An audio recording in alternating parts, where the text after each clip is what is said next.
conheces bem, sabe quem eu sou. Não há como me esconder de ti, tu sempre sabes onde estou. É de coração tudo que eu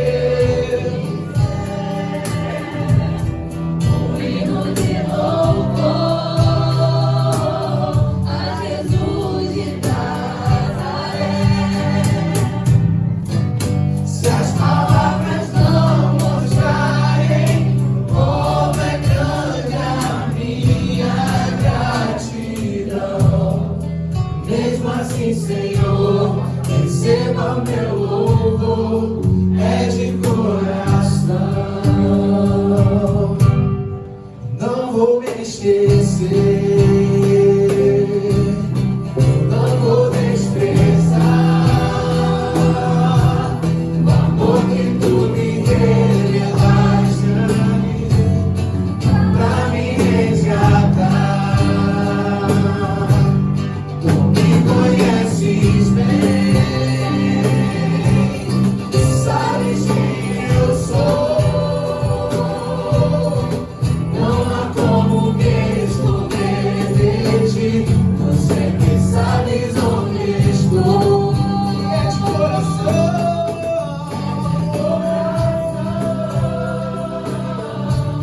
tudo que eu fizer, um hino de louvor a Jesus de Nazaré. E se as palavras não mostrarem como é grande a minha gratidão, mesmo assim, Senhor, receba meu louvor, é de coração. E é de coração,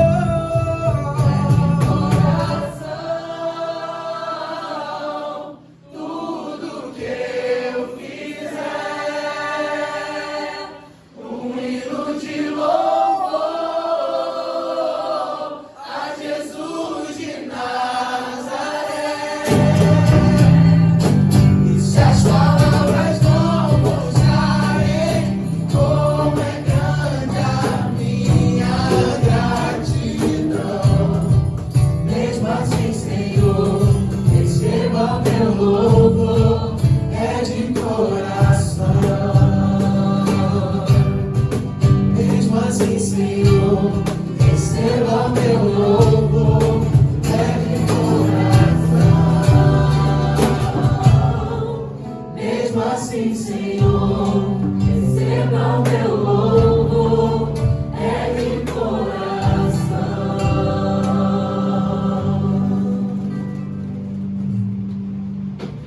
Que sou perto do som de agora pra aliviar o coração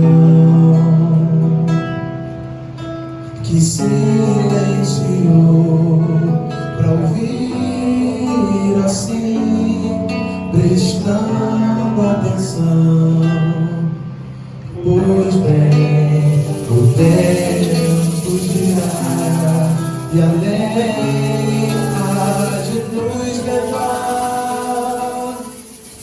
até depois do fim, por onde for, levo comigo minhas canções em mim.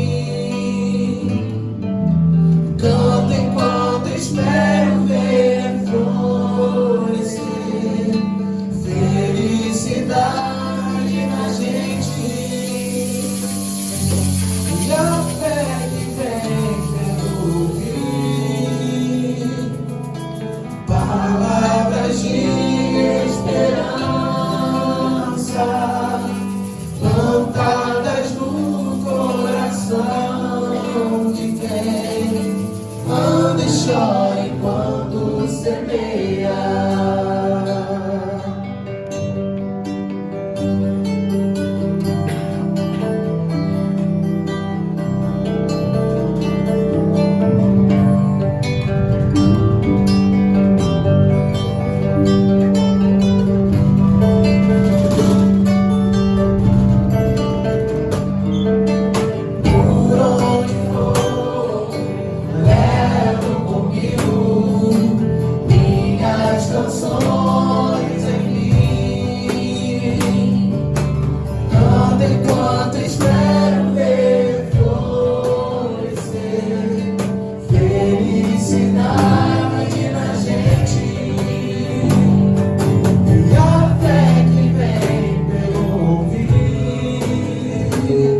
momento de oração comunitária.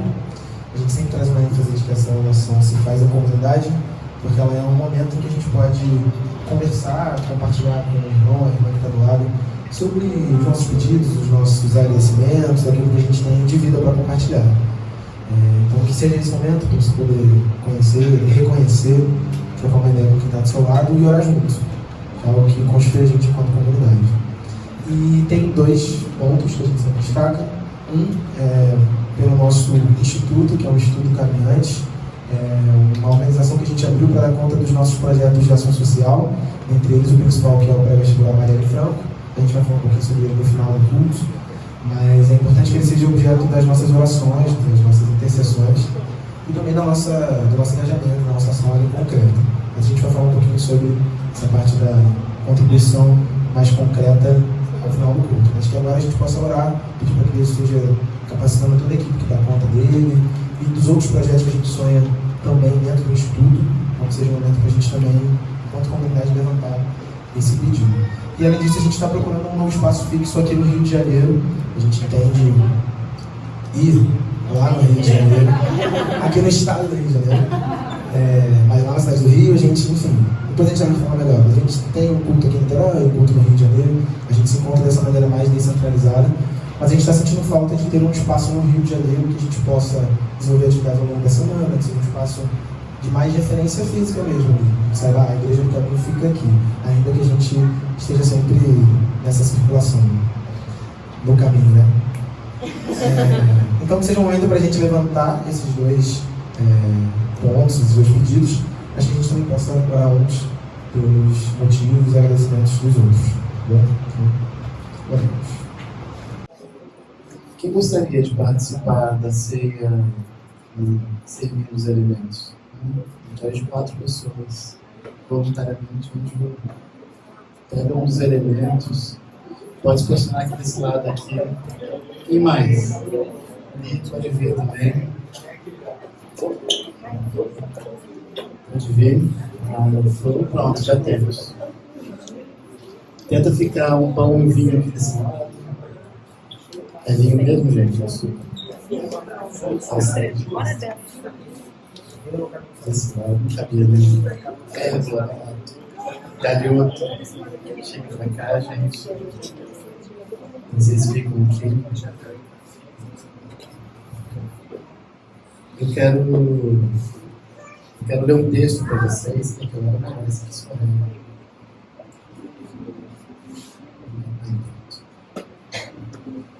Vou ler um texto para vocês, que está em 1 Coríntios, capítulo 11, sobre a ceia. Queria que a gente entendesse um pouquinho melhor aqui. Eu sei que vocês sempre refletem sobre isso, né? Mas eu queria que a gente pensasse.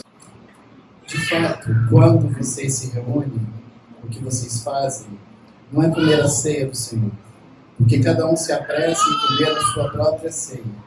E enquanto um passa fome, outro fica embriagado. Será que vocês não têm suas casas onde comer e beber? Ou desprezam a igreja de Deus e querem envergonhar aqueles que nada têm? O que vou dizer para vocês? Devo elogiá-los? Não, nesse ponto não os elogio. De fato, eu recebi pessoalmente do Senhor aquilo que transmiti para vocês. Na noite em que foi entregue, o Senhor Jesus tomou o pão e depois de dar graças, o partiu e disse: isso é o meu corpo que é para vocês. Façam isso em memória de mim. Do mesmo modo, como o pão após a ceia, tomou também o cálice, dizendo: este cálice é a nova aliança no meu sangue. Todas as vezes que vocês beberem dele, façam isso em memória de mim. Portanto, todas as vezes que vocês comem deste pão e bebem deste cálice, estão anunciando a morte do Senhor até que ele venha. Por isso, todo aquele que comer do pão ou beber do cálice do Senhor indignamente será réu do corpo e do sangue do Senhor. Portanto, cada um examine a si mesmo antes de comer deste pão e beber deste cálice. Pois aquele que come e bebe sem discernir o corpo, come e bebe a própria condenação. Por muito tempo a gente leu esse texto e esse autoexame, né, da forma mais egoísta e individualista possível. Né? A gente baixava a cabeça sobre o nosso próprio corpo, fazia a avaliação da semana e pensava em todas as coisas erradas que a gente tinha pensado, feito, como se ele estivesse falando da maldade ou da sujeira, ou daquilo que havia de errado em mim. E ele está falando o tempo todo do corpo, né? Desde o começo ele fala. Ele fala, tem gente que chega e se farta de comer enquanto o outro passa fome. Ele em nenhum momento falou sobre o palavrão que eu falei, ou sobre o sexo que eu fiz, ou não fiz, ou o meu ato individual. Ele está o tempo todo chamando, e sem entender o que é partilhar do corpo e do sangue, dividir isso. Por isso que aquele que examinava-se, né, no seu canto e não ia até a mesa, estava errado, não tinha entendido nada.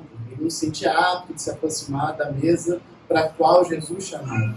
E por isso aquele que ia orgulhosamente até a mesa, hoje eu posso participar da ceia. Também não tinha entendido nada, ele se sentia bom demais e podia participar do corpo porque estava certo naquela semana.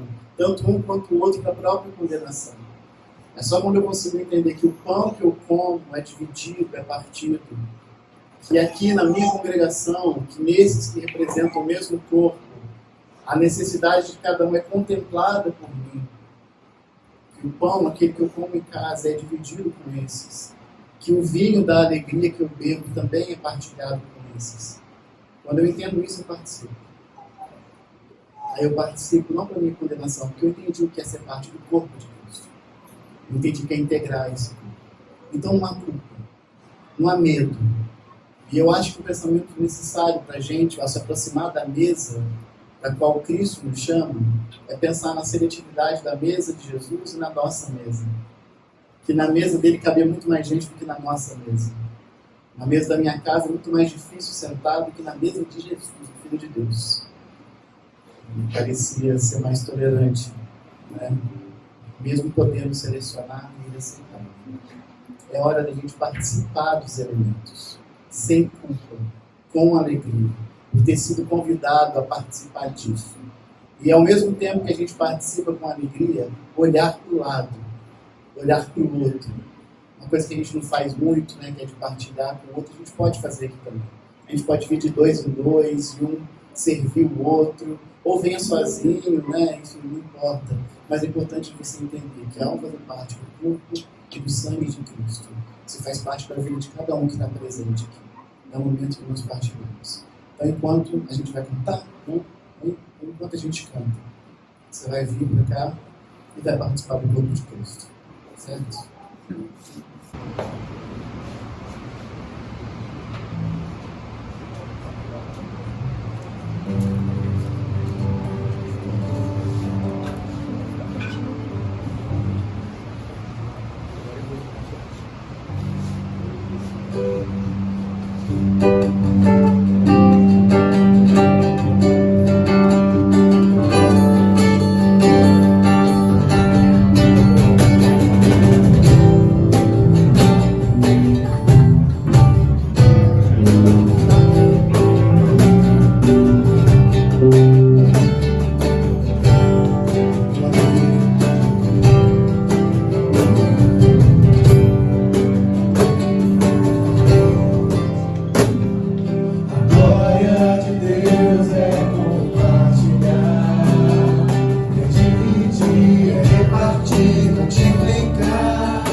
ser seus, vivendo pra si, morrendo pra si, mesmo assim achando-se filhos de Deus.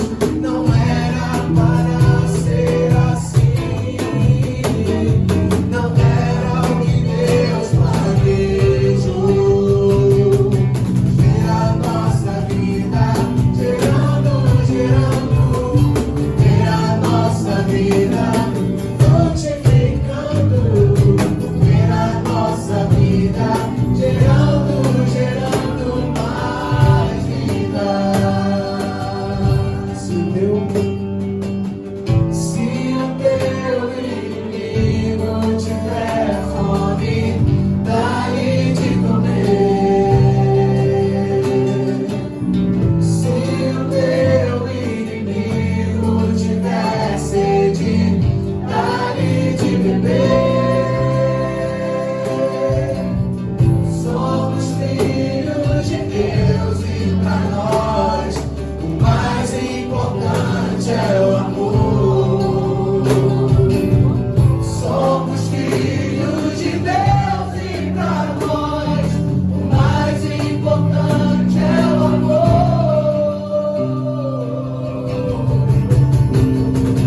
Ver a nossa vida gerando, ver a nossa vida frutificando, ver a nossa vida gerando mais vida. Ver a nossa vida gerando, ver a nossa vida frutificando, ver a nossa vida gerando mais vida.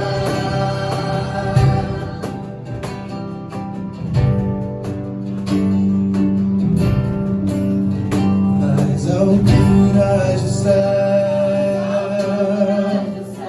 no mais profundo mar, nos limites da terra, louvamos-te com todo o coração, corpo e nação, todos num só clamor, louvamos, Senhor, por toda eternidade, tu serás coroado com louvor.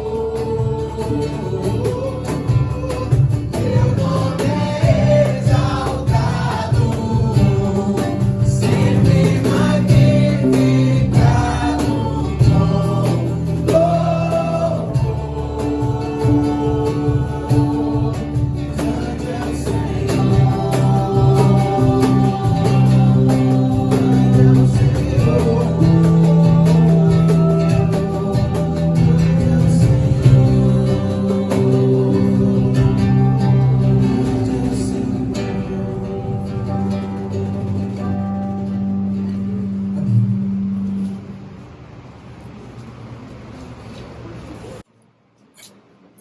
Deixa eu ler o Pai Nosso que o Boff escreveu sobre esse momento. O nome é Pai Nosso dos cães e das crianças. Bem cedo, como todas as manhãs, meninos disputam com cães em volta da lata de lixo. Mexem e remexem. Tiram e põem os restos de comida do lixo. E rebatem com os cães o pão apodrecido do lixo. No mundo cão sem coração, eis a forma que Deus encontrou para atender à oração dos miseráveis pequenos famintos. O pão nosso de cada dia nos dai hoje. Naquela semana, a partir daí, o pão da nossa mesa não era mais o mesmo.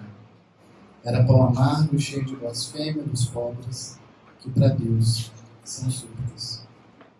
Pão metáfora de comunhão, mas o pão não é metáfora, o pão é pão. O vinho é vinho, e é comida. E num país de fome, partir o pão é partir o pão. É simples. Para que as crianças, os cães, forem de ser atendidos no lixo. Estava oração para isso. Amém? Então que a mesa sempre nos constrange. Que o pão na mesa sempre nos constrange. Que a gente se aproxime dela com reverência. Num país de tanta desigualdade. Uma das coisas que... Está comigo? Para continuar? Tá. Só um recadinho, gente. Elias vai conduzir as crianças no espaço das crianças. Então, quem criança e está ouvindo falar, só se lembra dele.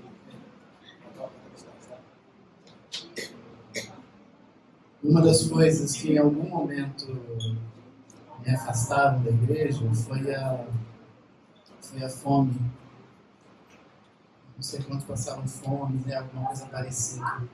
Mas é um estágio muito, muito último, assim, de tudo. Né? Nossa falta de compromisso com isso talvez implique a gente nisso sempre. Tragam isso à mente, assim como o cofre. No final do ano passado, o Gideão chegou a me chamar umas 2 vezes. Eu cheguei a aceitar sempre que ele me convidava, né? Como é de praxe. Sem pensar muito, mas o Benção estava chegando. Né? E o Bentinho chegou, meu bebezinho, 52 dias. Aí eu aceitei, chamou de novo, eu aceitei de novo. Aí a vida ficou mais caótica ainda. Eu falei, Gideão, não vai dar. Mas a vida, o caos já melhorou um pouco, mas melhorou muito, né? A vida com ele aqui. Muita alegria, muita felicidade com a chegada dele. Foi muito esperado, muito amado e tudo foi uma loucura. E eu estou feliz de estar aqui compartilhando isso com vocês nesse momento. Agora deu para estar aqui, então vamos continuar. 2 palavras importantes da nossa fala, para poder contextualizar e costurar um pouco o que a gente vai pensar, é a palavra resto e a palavra lixo. A gente vai pensar nessas 2 coisas, no resto e no lixo. Na diferença das 2 coisas, no que é resto e no que é lixo. A gente vai pensar junto isso, vai fazer sentido em algum momento. Uma outra imagem que pode ajudar a gente a entender um pouco e caminhar junto é pensar o seguinte: o que aconteceria se, quando o cristianismo chegou nessas terras, nesse lugar, ao invés de um movimento de evangelização violento, né, de eliminar o outro para que eu falasse ou valesse, né, ou me estabelecesse, o que aconteceria se a aproximação fosse simbiótica, fosse de troca, de aprendizado um com o outro? Que tipo de evangelho a gente teria hoje? A igreja cristã existiria, mas se ela fosse feita de forma cristã desde o começo, de forma crística desde o começo, ouvindo o outro, aprendendo com o outro, pegando um pouco o cheiro, a cor, o jeito, a forma do outro, em que lugar a gente estaria hoje? Pensando um pouquinho a teologia da libertação, em que a gente pensa a libertação dos povos, das culturas, né, das religiões que nós oprimimos, os cristãos oprimimos. Então nós somos os algozes desses grupos e agora nós somos os libertadores desses grupos. Então é a gente na ida, a gente na volta, libertando, oprimindo, matando e curando agora, mas ainda assim é mais cristianismo, percebe? É mais da gente, é mais a nossa voz, uma nova voz, repaginada, diferente, mais libertária, mais doce, mas ainda assim a gente falando. E eu queria fazer uma problematização disso, a gente pensar para além da teologia da libertação, uma teologia da reparação, talvez. Assim como quando eu aprendi alguma coisa sobre o feminismo e comecei a ensinar as mulheres sobre o feminismo, ou começar a discutir com a Débora se era feminismo ou se não era, se era direito ou se não era, né?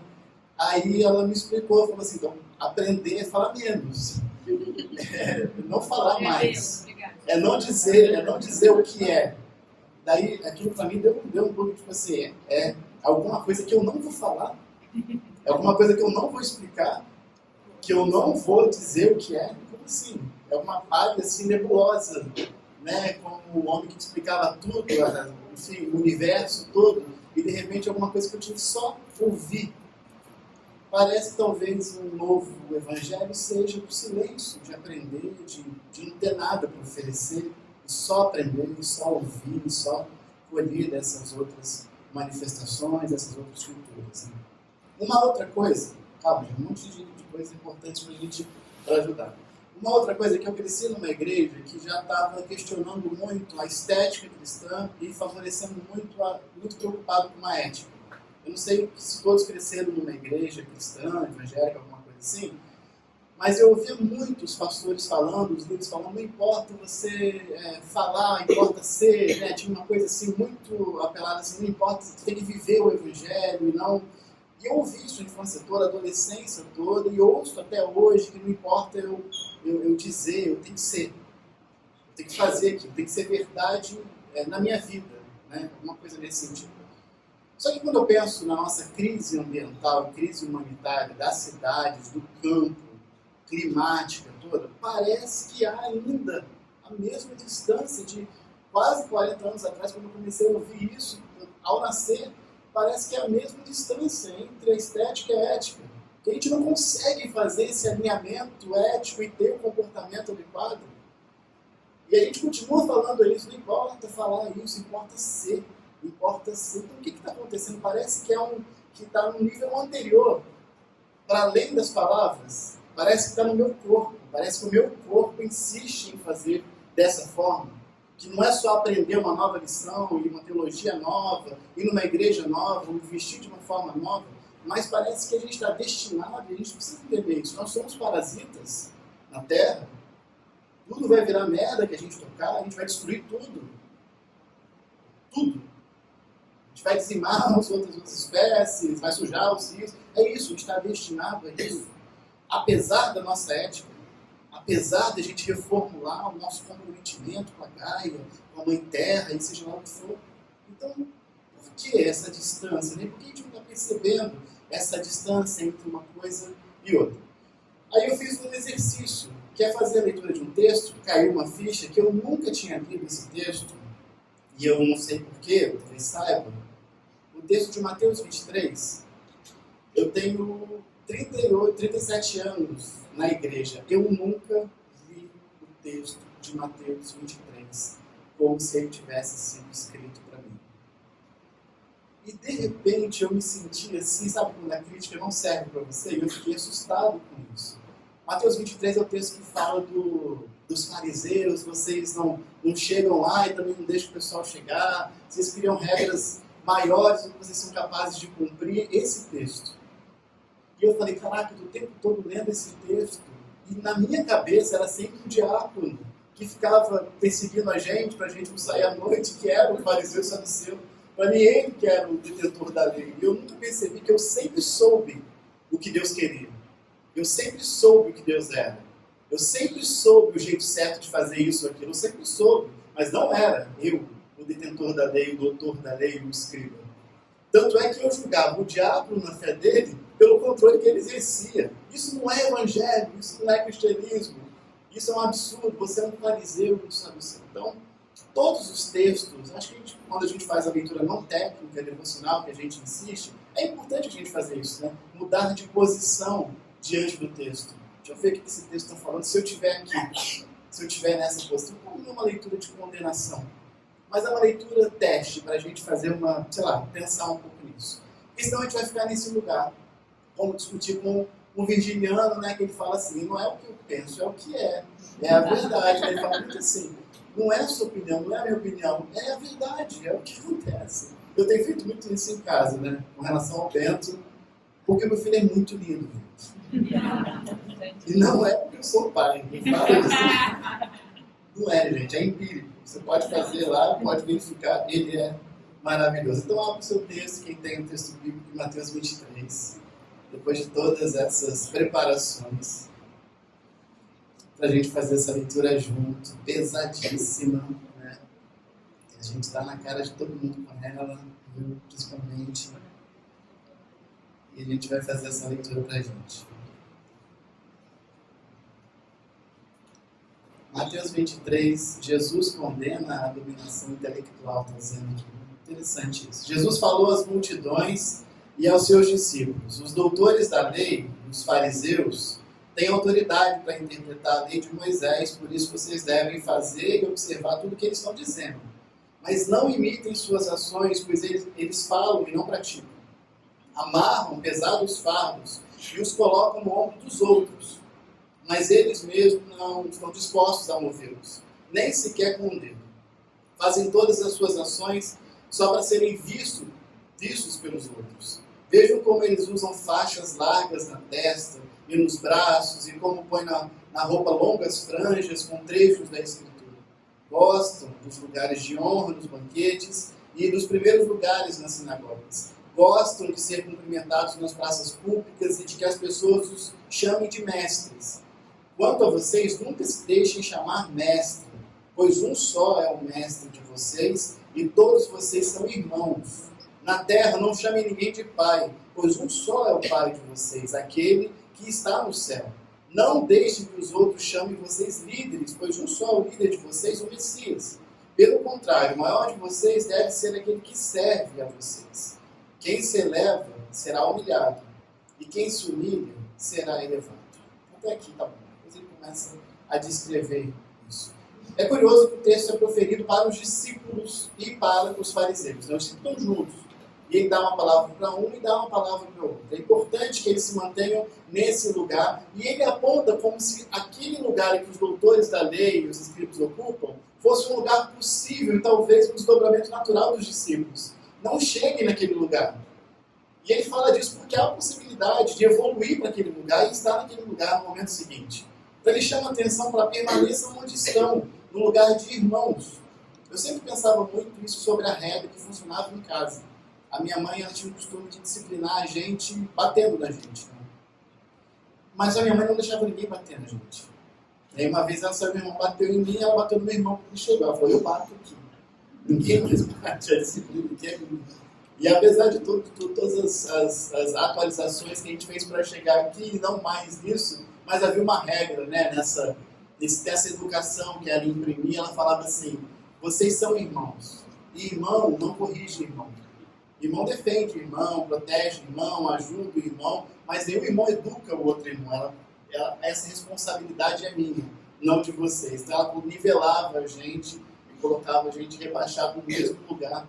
Não pensem que vocês são pais uns dos outros. O texto fala um pouco disso, né? Vocês não são pais dos seus irmãos. São irmãos, e irmão é igual. Irmão tem mais para oferecer, mais sabedoria, mais conhecimento. Não conhece mais a verdade. Não, ele está sempre aprendendo na medida que está ensinando. Pensando nisso, nesse texto, eu quero pensar o seguinte, na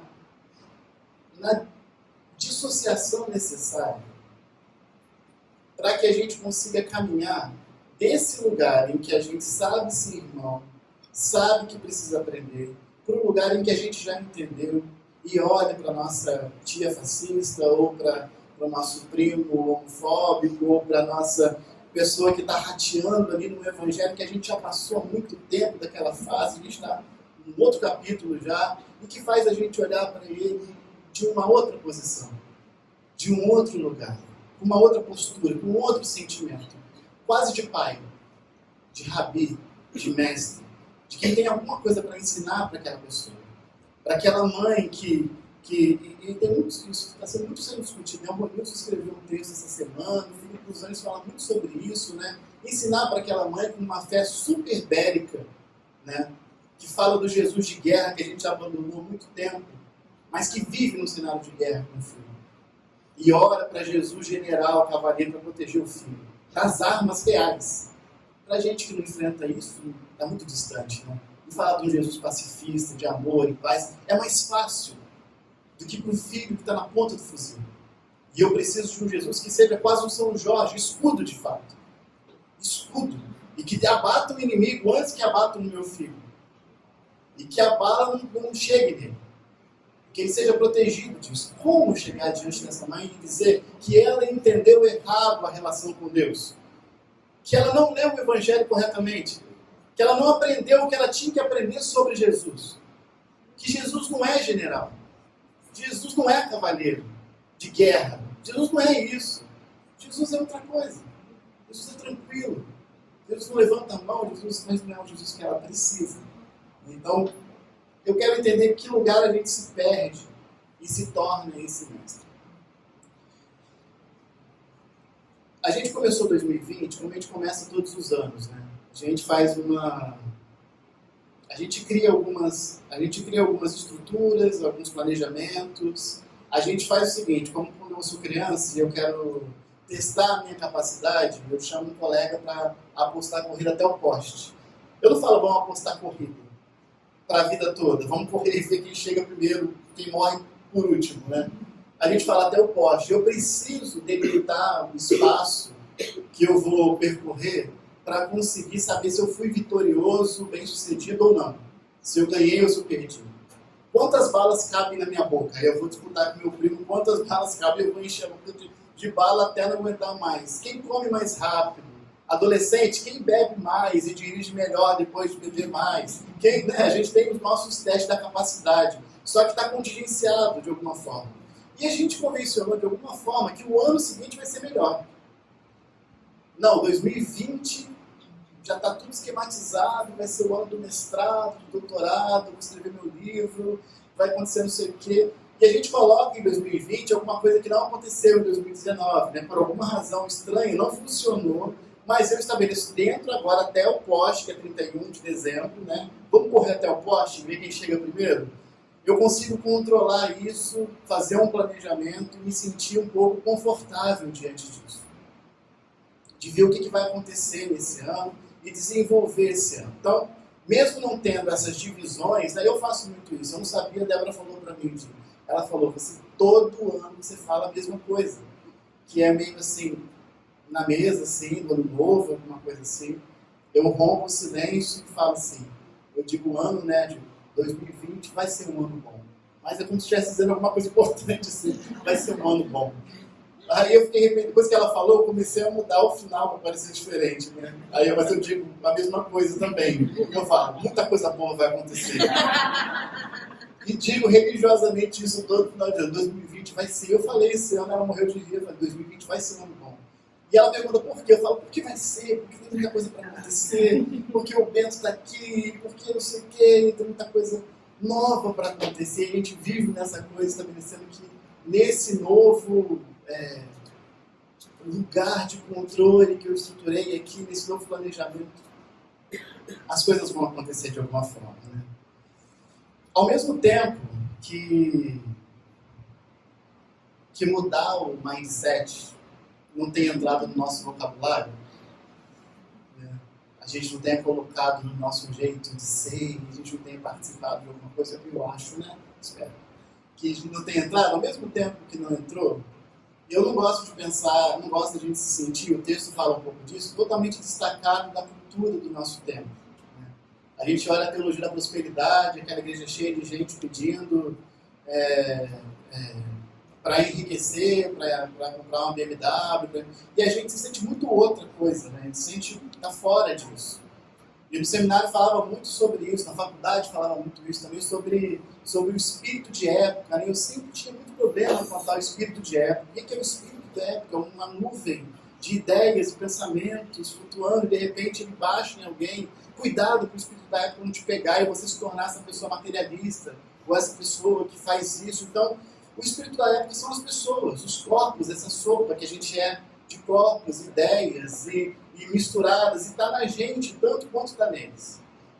Então essa ideia de reprogramar a mente da gente, o pensamento, e o sucesso que isso faz, e como isso está tomando as igrejas, isso não é uma outra coisa, isso está na gente de alguma forma, e eu quero dizer como. Eu vou dizer primeiro fazendo uma ilustração. Eu estou me sentindo muito 2018 falando sobre mindset, criticando isso, por exemplo.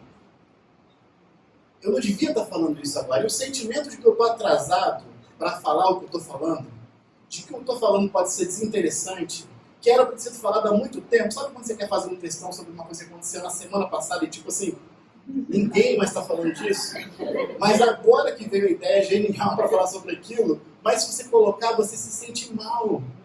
Como é que eu não consegui responder em 2 nanosegundos sobre isso e dizer o que era? Como é que eu não consegui?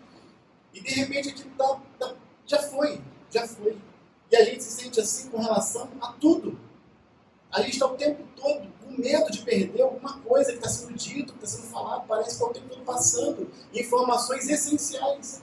E alguém senta do meu lado assim e pergunta, vira, você viu o que aconteceu no STF? E a resposta que eu dou é vi. Ele não falou ministro, ele não falou nada, eu vi. Porque eu estava lá, taradão, procurando lá o que está acontecendo, o que o Toffoli falou, o que não sei quem falou. E eu sei, porque tem a outra possibilidade, eu falar assim, não vi, não faço ideia do que está acontecendo. Estou perdido, não sei o que decidiram, não sei. Mas tem a outra possibilidade, eu falar assim, não vi, inclusive já compartilhei um texto sobre isso, não sei o que, pronto. Eu estou atualizado, eu sei o que está acontecendo. E a gente segue assim, com a ideia de se reprogramar para 2020, de ser melhor em 2020, mais magro em 2020, mais saudável em 2020, e eu estou fracassando há 10 anos nas coisas que eu quero tentar ser isso em 2019, 2018. E parece que a lista vai aumentando, a lista não do ano, a lista do que não foi feito nos últimos anos. Porque a gente está caminhando e se reatualizando mais e se reprogramando mais rápido do que a nossa capacidade de fazer isso de fato. De fato. É como se tivesse que mudar a coleção, porque entrou na coleção Felipe 2020, vai ver um Felipe careca, pai do Bento, não sei o quê. Ele precisa ser novo. Ele precisa ter um vocabulário novo, ele precisa ter aprendido as palavras novas. E isso angustia a gente quando a gente não consegue oferecer isso. Quando a gente não consegue acompanhar isso. Quando a gente não consegue... o grande problema disso é o seguinte, gente. Eu assisti um documentário sobre guerra, que eu não sei se é o Vietnã, não sei se é a Segunda Guerra Mundial, que os especialistas lá fizeram um estudo sobre gente que morria achando que tinha lutado sem lutar. Então, o perito, eu não vou explicar o trabalho do perito, porque eu não sei também o que ele fez para poder entender aquilo, mas ele dizia que na trincheira, o cara ele pegava a arma, apoiava a arma, achava que estava atirando, naquela coisa ambiental da guerra, explodindo coisa, né, imagina, e tiro pra lá, tiro pra cá, achava que estava atirando, e era dar um outro tiro, devia fazer barulho com a boca até, achando que estava atirando, voltava, tirava o cartucho, pente, colocava outro, voltava, achava que estava atirando, voltava, e eles achavam assim vários cartuchos assim, carregados, ou com um tiro, deflagrado só 2, que não tinha sido usado, e o cara morto, assim. E falava que o cara tinha tentado atirar e a arma funcionando, alguma coisa assim. Eu não quero fazer a ilustração perfeita, uma análise perfeita, mas eu quero pensar sobre esse resto que era descartado, que era útil, que ainda estava funcionando, que ainda tinha importância, o valor, e que era descartado porque ele achava que era lixo, que era descartado porque ele achava que não servia mais. E por isso ele tirava daí. Porque assim, gente, as coleções, a agenda das coleções, elas não são nossas. Elas não têm a ver com a minha história.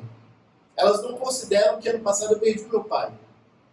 E como é que eu fosse fazer 2009 ser um ano brilhante? O Bento nasceu. Então foi um ano difícil, conflituoso, louco, em todos os sentidos. E de projetos inacabados. De textos não escritos. De opiniões não elaboradas. Fracassado intelectualmente, mas totalmente tomado das emoções mais fortes que a gente pode tomar. E tentando lidar com aquilo de um jeito. E como é que eu vou adequar a minha agenda à coleção 2020 se a minha vida parece que segue esse rumo que eu não sou capaz de controlar totalmente? E eu vou me desfazendo porque eu preciso apresentar aos meus semi-lovers que querem alguma coisa de mim, diferente, nova, atual, e vocês não estão pedindo, mas na minha cabeça estão pedindo. E como foi difícil, demorou em análise, eu parar para descansar sem me sentir culpado. Eu não achar que tem que dizer alguma coisa inteligente sobre alguma coisa, ou fazer alguma coisa boa sobre tudo. Eu poder simplesmente passar desapercebido e ninguém falar assim, nossa, você falou uma coisa foda, assim. Continua, fala mais. Como foi difícil sair desse lugar de ter que ter alguma coisa para oferecer o tempo todo. Porque parece que a gente está sendo demandado o tempo todo de alguma coisa. E a gente está adoecendo, gente, de futuro, de projeto. E a gente não fala mais assim, o verão de 2016 foi o melhor da minha vida. porque eu estava no... Não, qual que é o projeto bom nesse ano? O que você vai fazer de bom em 2020? A gente não olha para trás, não tem nada nosso lá para olhar. Tem a coleção desse ano, e o que tem do passado é para fazer, para desfazer. Só que essas peças minhas, essa coleção passada, tem de 2010 para que eu estou tentando me livrar ainda. Parece que essa peça da coleção de 2010 é mais Felipe do que esse Felipe aqui. Tem mais de mim do que isso, porque ele está insistindo há 10 anos, há uma década, eu vou ficar. Porque você é isso aqui. Tem você aqui. Tem alguma coisa para ser vista aqui. Quem aqui foi um religioso, independente da religião, conservador no passado, distante, próximo, se sente hoje? Levanta uma das mãos. É possível que dentro da sua fé, das explicações que você dava sobre a vida, existia um pouco de homofobia, um pouquinho de homofobia e de transfobia. Pode ser que existisse, mas aconteceu alguma coisa, você descobriu que é pecado, e você virou a página, e você está num outro momento agora, e isso deixou de operar em você, e agora para você é como se fosse, tipo, a mesma coisa. Você consegue super lidar e entender que Deus ama também, não sei o quê. Deixa eu falar uma coisa para você. A sua homofobia e transfobia do passado, ela não estava lá porque era moda ser homofóbico e transfóbico. Ela estava lá porque ela dizia alguma coisa sobre você, sobre o seu corpo, sobre o seu sexo, sobre o seu jeito de ver a vida, as pessoas. Virar a página e falar o Felipe 2020 não é transfóbico, só o 2019 que é, a coleção muito over, passou já, ninguém mais quer saber do Felipe 2019. O Felipe 2019 está dizendo muita coisa transfóbica sobre o corpo, meu corpo, o jeito que eu me vejo, sobre o meu desejo, sobre o meu jeito de ver a vida. Como que eu vou descartar esse Felipe como se fosse lixo? Como que eu vou tratar a minha espiritualidade, gente, a minha fé, os meus dogmas, que era o meu chão, que estruturava a minha vida, e virar a página e falar assim, mas agora para mim tudo bem, não tem céu, não tem inferno, é bem melhor, aquilo é muito tenso na minha cabeça, não funcionava direito, como se a gente fosse sim, virou a página e foi. Tinha muito de mim em acreditar que aquele outro que não fez o que eu queria ia ser torturado por Deus para a eternidade. Tinha muito do meu sadismo nisso, de querer castigá-lo, porque tinha também do ódio que eu tinha por mim mesmo. Tem que ter. Ou do orgulho que eu tinha. Não estou transando. Não estou transando, então ninguém vai transar. E quem transar tem que ser queimado mesmo, porque está difícil demais. Fazia referência ao peso daquilo para mim. E por isso que eu tinha que ter criado a maior punição e a maior bênção para quem conseguia cumprir aquilo. Porque estava difícil demais. Então, peraí, tem que ter um preço. Tem que pagar por isso. Pelo que eu estou pagando agora. Tem a ver comigo. Tem a ver com o meu desejo. Tem a ver com o meu olhar. Como é que você espera superar a direção interior? Há muitos caminhos para pensar isso, mas eu quero pensar por uma via, do capitalismo. Eu quero dizer que vocês viraram produtos. Na rede social a gente já sabe que a gente é produto, né? E ganham com a gente. Nós somos o produto. Mas sabe aquela relação de opressão que a gente começa a ter prazer dela depois de um tempo? Ou ela é tão sinistra e ela entra por tantos buracos da nossa cabeça que a gente não consegue resistir mais e a gente começa a reproduzir a opressão? Tipo uma mulher que se sente bem em importar o machismo com muita força contra outra mulher, que é a vitória máxima do machismo, né? Ele conseguiu transformar uma mulher em algoz de uma outra mulher. Ou um homem e uma mulher negro que tem simplesmente um pouquinho de racismo, que acha que o movimento negro não tem importância, que acha alguma coisa, é a vitória da opressão. A vitória da opressão. De alguma forma, ter sido transformado em produto, ter entrado nesse esquema de que a gente tem que ser melhor, tem que aprender um novo idioma, tem que visitar um novo lugar, tem que ser mais interessante, tem que desfazer as relações, tem que arrumar outras relações. De alguma forma, a gente entrou um pouco nessa vitrine. E a gente hoje vive um pouco para se mostrar para essas pessoas, os nossos seguidores. E nessa relação de opressor, a gente não recebe, a gente é humilhado, a gente não recebe do patrão, a gente é oprimido, mas a gente continua feliz por fazer parte. Eu estou feliz porque eu faço parte de alguma coisa. É uma rede de opressão, mas eu faço parte. Né? Eu estou incluído nessa rede. Eu estou incluído aqui. Eu tenho um nome, eu tenho um endereço. Eu sou interessante de alguma forma. E nesse momento eu começo a ser demandado, eu começo por mim mesmo, começo a oferecer o que estão pedindo de mim. Gente, é infinito, é infinito. A gente está padecendo por isso hoje de impermanência, de provisoriedade ao extremo, como se a gente fosse capaz dessa impermanência constante. E o meu desafio para vocês sobre isso, pensar isso, é que está doente quem não consegue pegar o caminho e se tornar uma coisa nova, por medo do caminho, por medo do novo, tanto quanto está doente quem não consegue parar à beira do caminho para descansar e dizer, tem uma coisa boa aqui, eu consegui construir uma coisa boa, eu sou uma coisa boa, a minha fé é uma coisa boa, ou se não dizer que é bom, pelo menos dizer assim, essa é a fé que eu tenho, ao invés de mascarar tanto aquilo, baseado no que estão pedindo de mim, aquilo que eu quero ser, que a fé tem um pouco disso. Ela é o que a gente quer ser. Ela é o que a gente espera. Ela é meta também. Mas a gente não aconteceu como aconteceu com esses homens, esses mestres, de que aquilo que eles queriam ser, eles se tornaram aquilo. Houve uma fusão dos ideais da pessoa com o que ela é de fato. E de repente eles viraram de fato os mestres, detentores daquela verdade.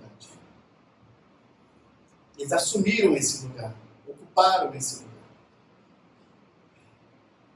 Pensando para além disso, esse lugar que a gente assumiu, desse produto que a gente virou, essa exigência estabelecida, nessa velocidade que é estabelecida, pensar que esse lugar é importante, esse lugar que a gente está é importante, observar esse lugar é importante. O Rubem Alves, ele tinha uma coisa que ele dizia várias vezes, e é muito interessante, ele falava assim, só quem pensa no ar são os afogados. Só as pessoas que estão se afogando pensam no ar. Porque quem não está com falta de ar, não pensa no ar. Ele respira sem pensar no ar. Mas quando o ar falta, aí eu começo a falar, está faltando ar. Está faltando ar.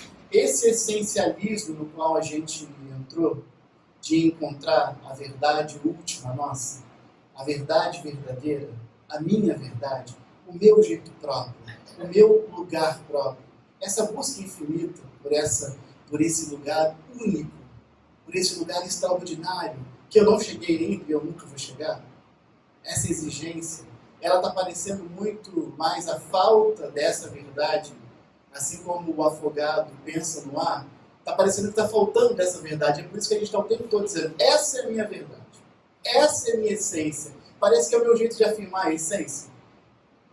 Eu não sei onde está a minha essência, mas eu não posso dizer, então essa aqui é a minha essência agora. A minha essência é a impermanência. A minha essência é não ser nada, é ser tudo, é seguir. E a gente vai adoecendo disso. A gente vai adoecendo sem uma casa para morar. Existencialmente, um lugar para estar. A gente vai adoecendo, obrigado. A gente vai adoecendo porque tudo que aconteceu para trás na minha história vai ficando como algo para ser superado. Eu não quero superar a minha avó. Eu vivi poucos anos com a minha avó, mas ela me marcou de um jeito tão absurdo, tão... Eu não quero superá-la, eu não quero saber mais sabido do que da minha avó, que nasceu muitos anos atrás, mas ela sabia das coisas. Eu quero dizer isso, até o final, ela sabia das coisas. Ela sabia das coisas. Eu quero ficar com isso, deixa eu ficar com isso. Com essa sabedoria, com esse afago, com essa amizade, com esse lugar. Só que é difícil de fazer isso, eu tenho que melhorar o tempo todo. Eu tenho que ser melhor o tempo todo. Eu escrevi um texto para o meu pai, após a morte dele. Eu queria ler para vocês porque fala um pouco sobre isso.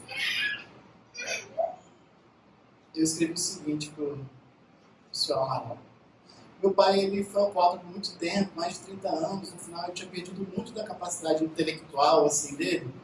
E teve uma vez que eu estava na casa dele, ele me chamou para dar aulas para ele. Né? Aí eu fui dar aulas para o meu pai sobre as coisas todas. Primeiro era sobre o controle remoto, como usar o controle remoto. No meio da aula de controle remoto, ele me perguntou sobre o universo, o tamanho do universo. Aí eu escrevi essa conversa aqui. Ao aprender a ligar a TV. Ele falou o seguinte: filho, me explica uma coisa. O universo ele é muito grande, de um jeito que a minha cabeça não alcança. Ele ficou nesse vai, assim, 10 minutos, vai, deu um tiro de lá, e não acaba mais. Mas mesmo sendo grande, o universo não é infinito, né? Ele disse, eu falei, pai, parece que não. Dizem que não é. Aí, mas lá na ponta, vamos lá, calma aí, não é infinito. Lá na ponta, o que tem lá? Não é infinito, o que tem lá? E depois de lá, o que tem? Aí eu respondi para ele, pai, quando acaba o universo, como se fosse uma coisa simples, explicar a TV, pai, quando acaba o universo começa outro. É isso. Isso respondi ele. Aí ele fez tipo um nossa, mas foi um nossa explodindo a mente. Nossa. Tipo assim, vendo o tamanho disso, começa outro universo. Aí eu escrevi um textinho para ele, descansa, meu velho, descansa o corpo, descansa a alma, a gente se encontra lá na fronteira do tempo, no fim do espaço, e eu vou morar na saudade, já que quase tudo em mim é um tanto seu, eu vou te levar comigo. Nesses dias, pai, o que as pessoas dizem para mim o tempo todo, se não faz bem, não é amor, porque amor só faz bem e muito mal. Você me ensinou que amar, às vezes, é perder também. Amar tem um tanto de contradição, é permanecer ao lado, é sofrer um pouco ou muito, e não avançar enquanto o outro não for capaz de avançar com a gente. Sustentar as mãos estendidas, os braços abertos, perdão na mesa. Abandonar algumas metas, não pensar no dinheiro, reescrever os sonhos. Diante do ideal de vida saudável dos outros, de aceitar em meu peito pessoas não tóxicas apenas, você me ensinou a produzir antídotos. Me ensinou que a gente consegue se curar. Me fez ver que eu também produzo venenos. Das suas ausências e presenças, das suas potências e impotências, do seu corpo real, um amor real. Um homem, menino, pai real. Tomo o seu veneno, tomo o seu amor e te amo para sempre de qualquer maneira. Se o Bento depender que eu dê para ele só a nutrição, o que eu vou dar para o meu filho? Porque toda vez que eu dou amor, vai um pouco de mim, um pouco do meu veneno, da minha amargura, da minha desesperança, do meu medo. Toda vez que eu tento dar amor para ele, vai junto. Todo mundo que eu vejo postando na internet, eu não aceito mais pessoas tóxicas. São tóxicas. Em alguma ou em grande medida. São tóxicas. E não querem veneno, mas dão veneno. Quando eu falo do resto, gente, dessa relação com o resto, que é a mesma relação com a Terra, sabe a relação que a gente tem com a Terra? Do lixo que a gente joga fora, e a gente descobriu que não tem fora? Que é tudo a gente? Essa relação com o planeta célula, casa comum, corpo de Cristo, ser parte, não tem um outro lado. Não tem o lado de fora da gente para jogar isso que é a gente. Não tem. Está dentro, só que está mascarado, está escondido, sem ser tratado, sem ser visto. Uma fé não tratada, um amor não tratado, um desejo não tratado, uma família não tratada. E a gente vivendo disso, da coleção do ano, da meta do ano. Minha meta de 2020 tem que ser dar conta da meta de 2010, sei lá, o que ficou. Eu não quero apagar a marca que meu pai fez em mim. Porque ele me ensinou. Porque é o amor que ele me deu. Com o veneno que ele me deu, com a ausência dele. A nossa relação com as relações tóxicas, as relações ruins, hoje são dessas. A gente apaga todas as fotos, a gente, quando está conversando com os amigos, não cita o nome, né? A gente consegue fazer uma arte extraordinária. A gente está conversando sobre... Eu fiquei 10 anos com uma pessoa, e eu estou conversando, eu tenho 38, 37, estou conversando com uma pessoa, e apaga, é um borrão, uma lacuna, aqueles 10 anos que eu não quero pensar naquela pessoa. E eu tiro aquilo de mim, aquilo que me ensinou tanto, onde eu estava tanto, que me fez tão mal, que me adoeceu tanto, mas eu estava lá, eu estava amando, eu estava morrendo, eu estava vivendo lá. Era eu fazendo, era eu falando, era eu ali, o meu corpo, as minhas escolhas, as minhas decisões. E eu preciso amar essa pessoa, que era eu, fazendo o meu melhor e fracassando miseravelmente. O melhor que fez. Tentando ser um bom cristão e fracassando miseravelmente, tentando ser um bom tudo e fracassando miseravelmente, mas não foi só fracasso. Eu só consigo ver isso quando eu olho para isso. Não foi só fracasso. A gente tem que parar de jogar fora e tratar como lixo aquilo que é resto da coleção. Aquilo que não cabe mais para ser vendido, mas que ainda é você. Que ainda é importante. Que ainda tem que ser ouvido. Que tem que estar presente sobre a mesa. Que tem que estar aqui. A gente nunca vai conseguir renascer em vida se entendendo onça e rio e mata também, como deveria ser, para a gente conseguir se reconciliar com a natureza. Entender que eu sou também. Não é entender como recurso, não é entender como algo para ser usado, como expressão do amor de Deus, ou como não, entender que sou eu, é meu corpo. É meu corpo. A gente não vai conseguir fazer isso porque a gente foi amaldiçoado com uma leitura dividida da realidade, partida. Né? A gente foi amaldiçoado por isso. E tudo que a gente olha, a gente vê a essência, e o ideal, e o que é por trás daquele, por dentro. Né? A pessoa está vendo o que eu estou fazendo aqui, eu não estou dando pão de vinho no pão, mas meu coração, Deus sabe, né? Não importa o coração. Né? Desse essencialismo assim, por dentro eu sou bom, por fora eu sou mal, mas por dentro eu sou bom. Por dentro eu faço a coisa certa, aqui dentro está tudo legal. Então a gente sofre dessa realidade, a gente não vai conseguir isso, mas a gente consegue não viver dessa plataforma virtual. Eu não estou falando da internet, estou falando da vida aqui, nessa plataforma virtual, insistindo em se reprogramar, em se refazer, em ser novo, em ser outro, em ser...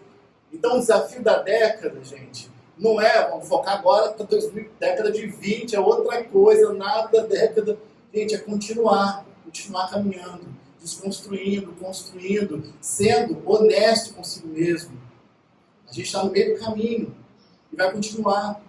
E a sua essência, desculpa falar a minha opinião, você nunca vai achar. E que bom por isso. A sua verdade última, essa coisa extraordinária.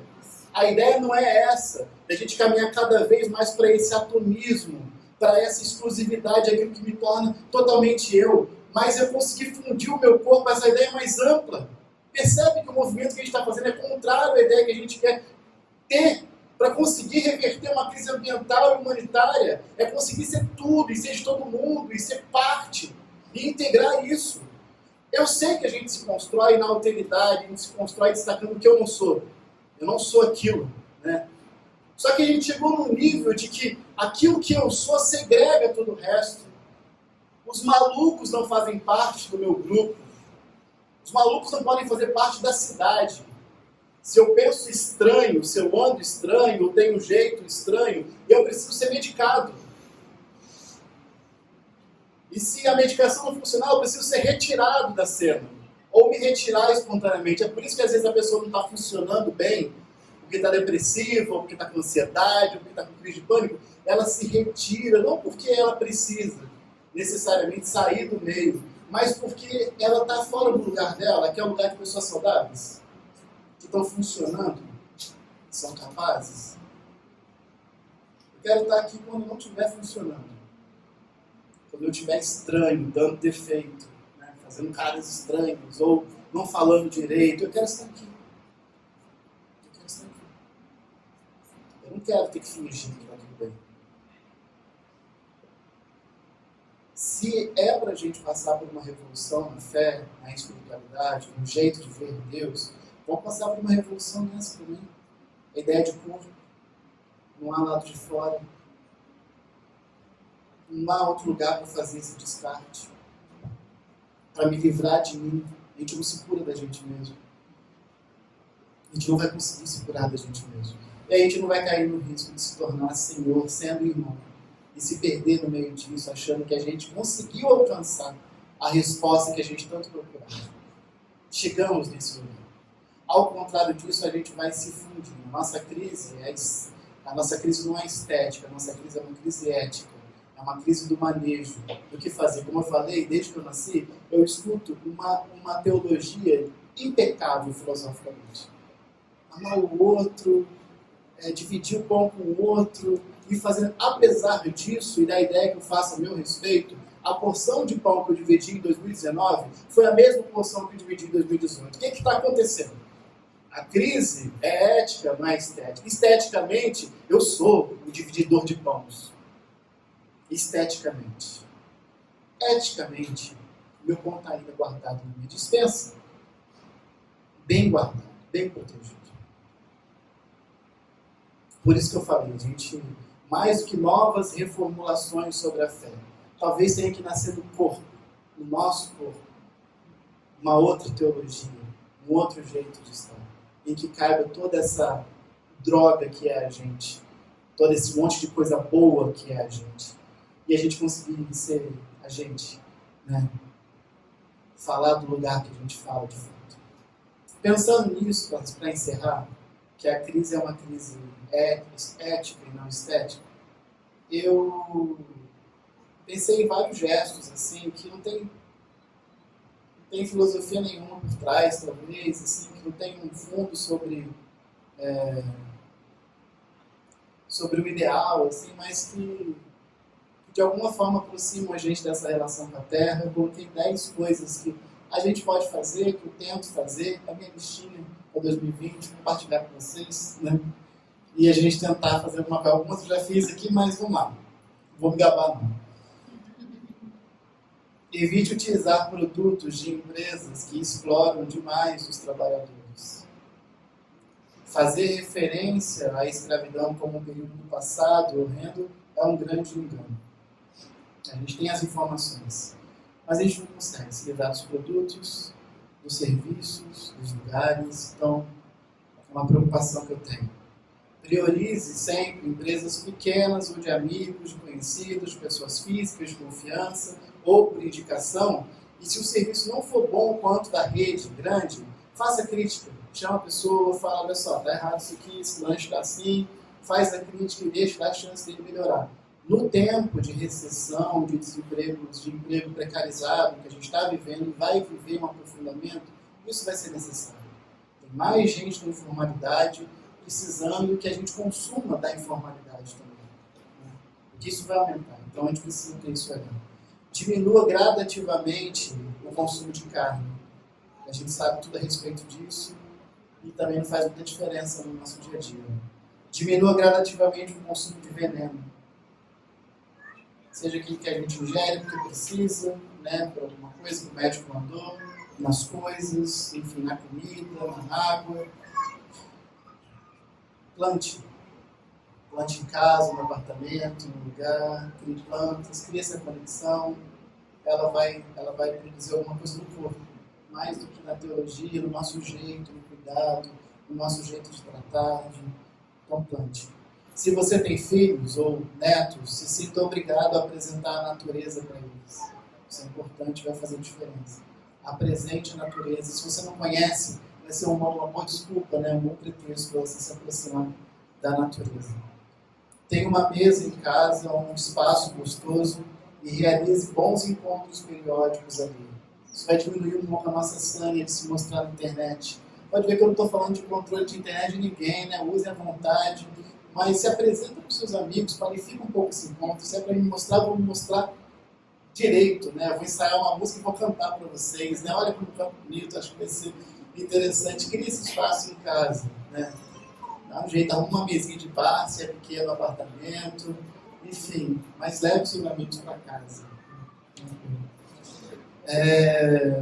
8, está acabando, gente. Não esqueça que o machismo, a misoginia, né, e o racismo, eles são estruturas nas quais nós estamos inseridos. Não uma coisa que você fez ou que você falou. Isso vai ajudar a sempre pensar qual o lugar, nesse momento, que você está ocupando nessa estrutura. Ao invés de se livrar do machismo, se livrar, né, do racismo, como às vezes acontece, se livrar da homofobia. Então, são estruturas. Você está dentro dela, ponto. Então, acontecer muito, não é acontecendo com a Marina, acontecer muito nos encontros dos homens e outros encontros dos quais eu participei, que os homens falavam assim, não, quando eu era machista, né, aconteceu muito isso, não, nós temos que falar com esses homens machistas e impedir que eles façam isso, acontecer muito isso, né, e você chamar a pessoa e falar, você está falando de quem, né, você está falando de como, então, Enfim, é importante a gente entender que a gente está dentro disso, a gente é uma engrenagem nisso. 9, encontre alguma maneira de dividir o pão. Não metaforicamente. Encontre um jeito de fazer isso. E 10, o último, não permita que as pessoas virem causas dentro da sua fé. E que as causas virem um fetiche para você. Não transforme as pessoas em causas. Em nomes distantes assim. A minha fé cabe esse grupo, cabe esse que grupo? Que grupo? Cabe esse tipo de gente, que tipo de gente? Então, não transforme. Se você conhece as pessoas, então ensina na sua fé. E se você não conhece e quer orar por elas, se aproxime delas. Conheça essas pessoas. Que estão categorizadas no jornal por nomes, por grupos, né? Por raça, por orientação. E eu acabo entrando nessa roubada de colocá-los e me colocar também, né, e tratá-los assim. Senão no final eles viram só um objeto para a gente, viram só uma coisa para substituir. E eu vou terminar fazendo uma oração. Então quem quiser fechar os olhos, não é uma oração minha, mas é uma oração que eu acho bonita. E eu vou orar. Salmo da Paz Sonhada. A essa hora, exatamente, em que acordos de paz são incapazes de paz, existe em algum canto de um casebre distante uma pintura pobre, mais rica, que diz: lar feliz. A essa hora, exatamente, em que os imperadores insensíveis dizem que a guerra é santa, existe em algum lugar do planeta um profeta que protesta na praça com o povo. A esta hora, exatamente, quando paira um presságio de pavor, existe uma capela qualquer que se apressa na intercessão e pede: venha-se o reino, Senhor. A esta hora, exatamente, quando as estrelas atômicas profanam o céu do Senhor, existe em alguma várzea poluída um menino que empina uma pipa com a pomba da paz. A essa hora, exatamente, em que sobre a terra corre o sangue dos silenciados, existe um velhinho que pinta em seu novo jardim 1, 2, 3 rosas com amor. A essa hora, exatamente, em que o berro estridente e infernal exalta o holocausto, existe uma criança nascendo, trazendo e fazendo o futuro. Senhor, eu te peço que os teus pequenos sinais de vida enfraqueçam as grandes pretensões de morte e que possamos cantar sob 1000 bandeiras brancas a paz que traz o bem que vem. Amém.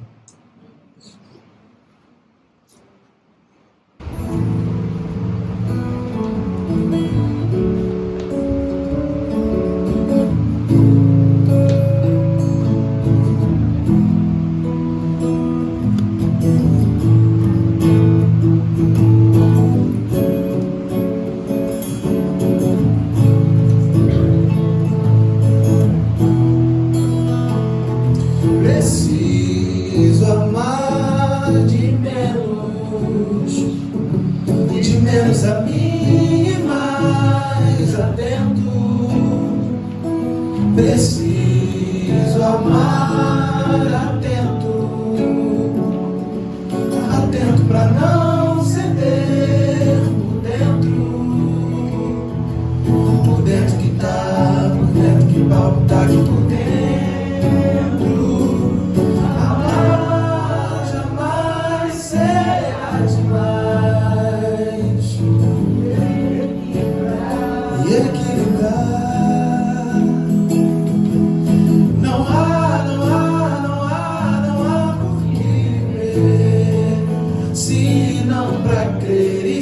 Crescendo, sendo.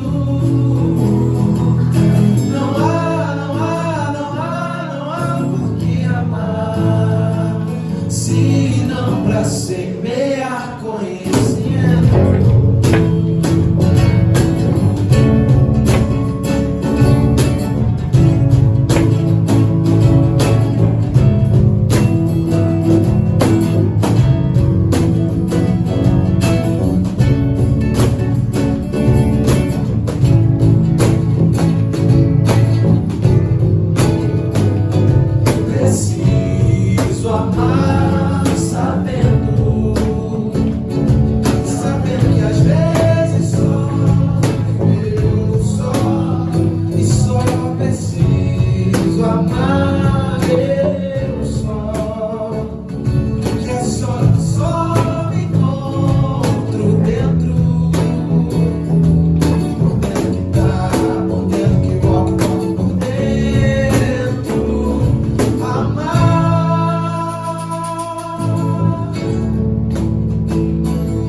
gente vai passar alguns recados, mas o culto ainda não acabou, a gente vai cantar uma música no final. E são recados que são importantes. Primeiro, queria reconhecer quem está visitando a gente pela primeira vez. Segundo, ainda vale também. Vou levantar a mão bem alto assim. A gente quer que vocês sintam muito à vontade para a gente. Sejam bem-vindos. A gente palma para bate palma para vocês se sentirem bem. Se ficar sem graça, que pena. Bom, nós somos a Igreja Cristo do Caminho, sejam bem-vindos. Nós funcionamos com 2 encontros regulares por mês. Um na cidade do Rio de Janeiro e outro aqui em Niterói. Normalmente o encontro de Niterói é a primeira quinzena e o do Rio na segunda quinzena do mês. Além disso, a gente também tem um encontro Ser Igreja, que ano passado ele tinha uma característica de curso para os novos membros e que esse ano ele vai ter uma característica de partilha bíblica. Quer falar? Esse primeiro encontro a gente vai ter um tema muito legal, que é apocalíptica nas músicas do Chico Buarque. Então a gente vai falar um pouquinho sobre história, sobre teologia, um encontro o Jeff vai nos ajudar com a parte histórica e com o violão também. Então vai ser teologia e história juntos aí e música, né? Pra gente falar um pouquinho sobre essa dimensão da nossa época. Então esse é o calendário agora do mês de janeiro. Dia 12 é hoje, a gente está aqui em Niterói. Semana que vem a gente está no Rio, que é em Botafogo. CBC é Colégio Brasileiro de Cirurgiões. Fica em Botafogo, não sei o endereço de cabeça, mas jogando no Google acha fácil. A gente vai divulgar também. E no dia 26 é domingo, né? A gente faz o Ser Igreja. O Ser Igreja vai acontecer no nosso pré-vestibular, que é o Instituto, uma série do Instituto Caminhante também, que fica no centro da cidade, na Sacadura Cabral. Mais um recado, a gente quer fazer nesse início de ano um encontro especificamente com os membros e membras da igreja, para a gente poder avaliar algumas coisas, planejar e pensar algumas tomadas de decisão assim, para esse próximo ciclo que a gente está iniciando. Então, o pessoal que é membro, quem tem dúvida, vem falar com a gente. Mas quem tem certeza que é membro, quem foi incluído nas últimas assembleias, a gente incluiu novos membros, a gente vai marcar ainda. Então, já fiquem avisados. Já não tem data, não tem local, mas já tem a vontade de fazer. A gente vai terminar cantando, então vamos ficar em pé?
Ele é